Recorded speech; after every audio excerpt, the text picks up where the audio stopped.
প্রধানমন্ত্রী যিনি হবেন আমাদের জনাব তারেক সাহেব, উনি আজকে প্রধান বিরোধী দলের যিনি প্রধান হবেন জামাত ইসলামীর আমির ডক্টর শফিকুর রহমান, তার সাথে সৌজন্য সাক্ষাৎ করতে আসছেন, একটা কার্টেসি ভিজিট করতে আসছেন।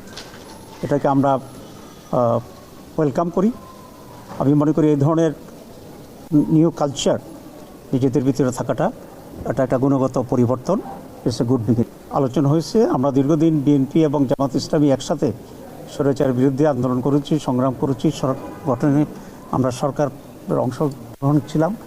এখন একটা ফেসিবাদের পতনের পরে আমরা দুটি দল আলাদাভাবে নির্বাচন করেছি, কিন্তু আমাদের ভিতরে আমরা আশা করি একটা সৌহার্দ্যপূর্ণ পরিবেশের মাধ্যমেই আগামী সময়গুলোকে আমরা রাষ্ট্র পরিচালনায় সরকার এবং বিরোধী দল সমন্বিতভাবেই আমরা দেশের জন্য কল্যাণমূলক কাজ করতে পারব।